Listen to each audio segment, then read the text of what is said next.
it might seem a lot right now, but on the bigger part of your journey, you'll reflect back on this and it'll just be a little blip. It'll just be it might seem huge now, but it'll be a blip. So just don't lose the focus and just keep positive and just keep pushing forward, because you will break through the hard times and you will get through the adversity. And yeah, if you want to achieve anything's achievable, you've just got to keep pushing yourself and reach for the stars, basically. Welcome to Clicks and Bricks Podcast. We talk about the entrepreneur mindset. If you get one shot at this, what kind of shot are you going to take? If we forget who we are, they're going to forget who you are. And you've got an adversity story that's out of this world. Everything from that Main Street brick and mortar to that billion-dollar manufacturer. Today we're talking to Adam Taylor from Spaces Tailored. He's in the UK and he's helping businesses really utilize their space to the best of their ability. How are you doing today, Adam? I'm fine, thank you, Ken. You? Fantastic. Thank you for joining us. I know you're a busy guy, and taking time out today to share your story with our audience is very important. Before we jump in, do you mind telling the audience a little bit about yourself and what it is specifically that makes Spaces Tailored special? Yeah, no problem. Thanks for having me, Ken. I really appreciate that. So I'm Adam Taylor, founder of Spaces Tailored, and as you just mentioned, we're from the UK, Scotland in specific.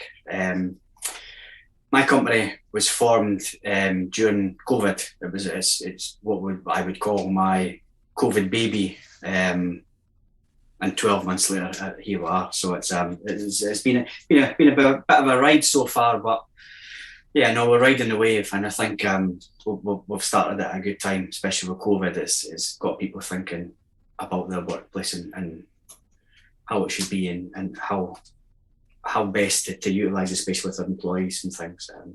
So Spaces Tailored, we understand space and how best to use it. I think we're passionate about creating positive workspaces where individuals and organisations can thrive. So that's us. That's our bag. That's what we try to do, and that's what we do.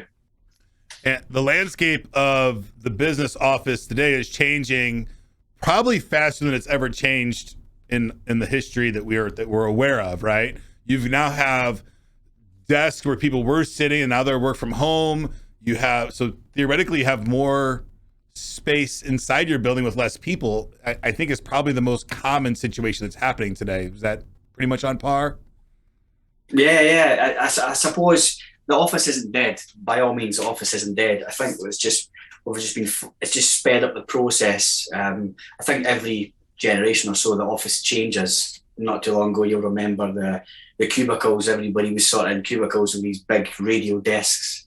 That was probably our last big shift. But I think it's the COVID sped up the process, and it's just forced employers to look at the space and how best to use it.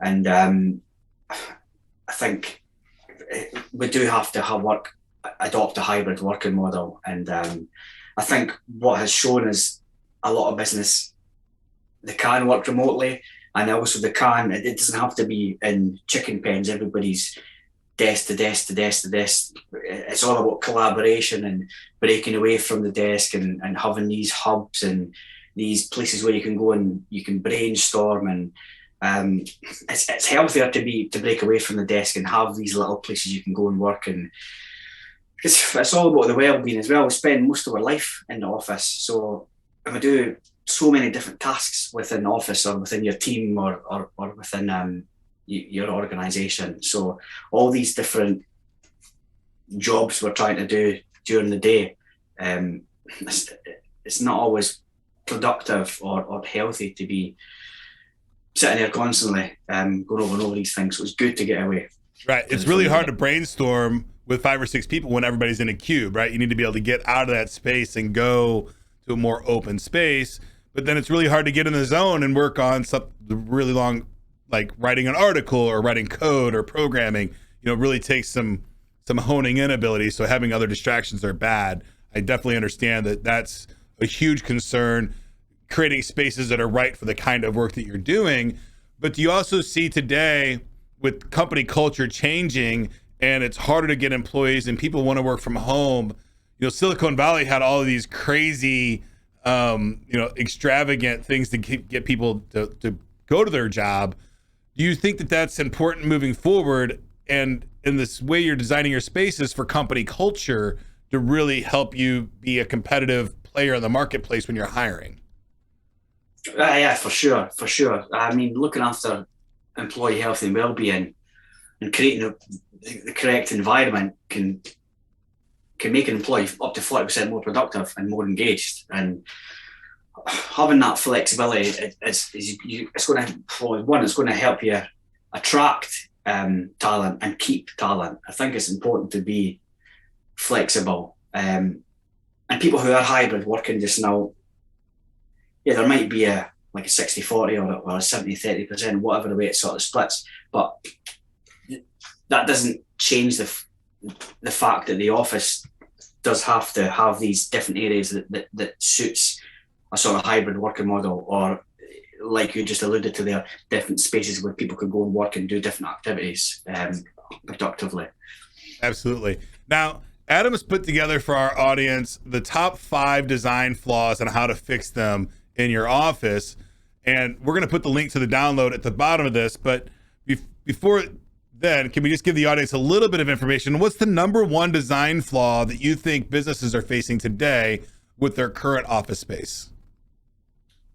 The number 1 design flaw, I would say, not utilising the space. I was going to say correctly is probably not the right term. Not utilising it to its full potential. You'll have different organisations who, like I mentioned earlier on, there'll be different organisations where they're still working in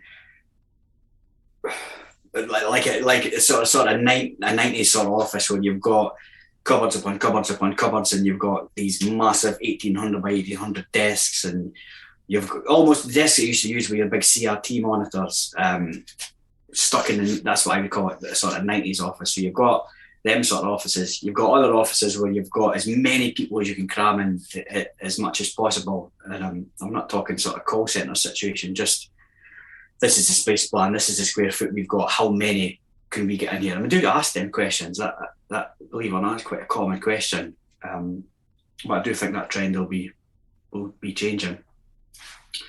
So sorry, I've digressed a little bit. I think one of the main problems is probably underutilizing the space that they've actually got. Right. You have, and that's probably a pretty common problem right now, because if you have downsized your workflow or your office size, your head count, then you still have these big desks. You don't have the big CRT monitors anymore, and you might have some empty desks, right? So, but right now we also have this whole, I'm assuming the 6-foot distance is going to stay in effect for some time, right? While people are kind of getting more comfortable of getting back into the world, they're going to keep their distance. Only time's going to tell on that one. Now, going all the way back to when you got started with Spaces Tailored, you're at home, you're on lockdown from COVID, and you've had, in Scotland, you've had a couple of lockdowns. Can you give us a little bit about the mindset of you're furloughed from your job and what you were going through when you said, you know what, I'm going to start Spaces Tailored and we're just going to make this work, and I'm not going to be dependent on anybody else moving forward? Yeah, do you know what? I'll even skip back a little bit before that. I think I've always been a sort of person that's been quite headstrong and just trying a better life for my family. And I've always thought, how could I get better myself? How could I make a better life for the family? And God, 12 years ago, before I met my wife, I was probably at my own rock bottom. Basically, I had nothing. I'd lost everything. And then obviously meeting, which is now my wife. It's just from that point in, I've just pushed myself further and further and further to better myself and make the best situation of what's in front of me there. Just make the best of the cards you're dealt. So leading up to COVID, I'd got myself into a pretty good position within the industry, and I suppose you do get stuck in the sort of the hamster wheel of life, in a good place, and you just rattle on, and you just, before you know it, years and years are gone. But I think what happened with COVID was I was furloughed for 8 months, Everybody shared the same feeling. The world slowed down. It literally slowed down, and it just puts you in a different headspace where you start to think of things differently. You sort of appreciate life and the little things, and it just gets you.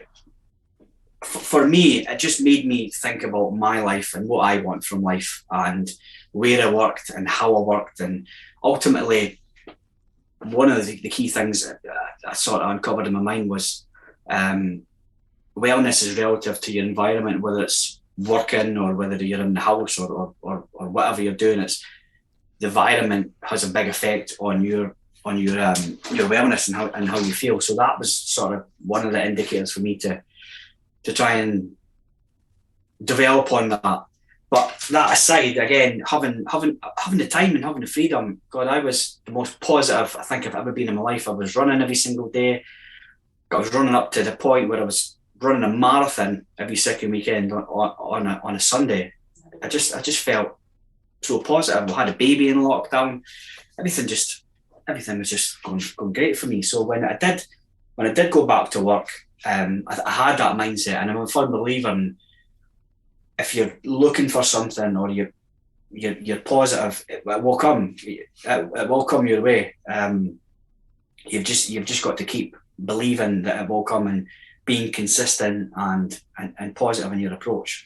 And lo and behold, an opportunity did come, and it presented itself where I had an option. I could run with it, and this would be my chance to start my own business. And bear in mind, my wife was on maternity leave. This was December 2020. So, long story cut short, I decided to go with it. No real plan. I just knew that I wasn't going to sit on my hands. I was going to make it work. And worst case scenario, I would just take 5 steps back in my career as such and go back on the tools. And that's the very worst case scenario. I wouldn't be without a job. So that was my mindset. It was obviously a lot difficult to try and persuade my wife, a woman who's not long had a child, and this is the 18th of December in the pandemic, and she's going, "Oh my God, you can't hand your notes in." So I did, and 12 months later, here we are. We've turned over 200 grand, office furniture supplier of the year, work within Europe, work within London. So yeah, I don't shy away from an opportunity. I think when an opportunity presents itself, you've got to grab it with both hands, because we'll get one shot at life. We really do. Absolutely. When you see an opportunity, you have to make 1 or 2 decisions. Do I want to chase this opportunity or not? And if you do, then you have to take every advantage and execute at your largest possible capacity on that. And if you do those 2 things, you should be somewhat successful. Adam, thank you for your time today. I really loved your story. Do you have anything that you would like to leave the audience with before we go?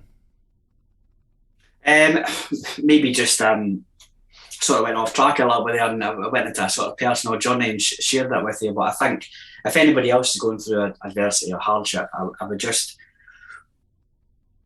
it might seem a lot right now, but on the bigger part of your journey, you'll reflect back on this and it'll just be a little blip. It'll just be a little, it might seem huge now, but it'll be a blip. So just don't lose the focus, and just keep positive and just keep pushing forward, because you will break through the hard times and you will get through the adversity. And yeah, if you want to achieve anything's achievable, you've just got to keep pushing yourself and reach for the stars, basically. Absolutely. I love the fact that your wife helped you get out of that rock bottom. I know I was tumbling along rock bottom when I met my wife, and she definitely was a huge help on getting me out of that. So congratulations on overcoming. I'm sure whatever it was you're dealing with was pretty major in your life at the time. And it's always exciting to see somebody go from where they were to where they're at. And I appreciate your story and opening up about that. It's an important story. And I think more people need to know that regardless of where you're at in life today, you've probably gone through some kind of trial or tribulation in the past. So yeah, for sure. Thank you for sharing that. I appreciate it. No, it's not a problem. Thank you for your time today, Adam. I appreciate it. Hope to talk again soon. Yeah, you too, Ken. All right. Thank you very much. That's it for today's show, folks. Again, if you'd like to join my text line community, just text me any question about business or technology, and I will send you an absolutely free, unbiased answer. The number is 314-370-2871. Get to work.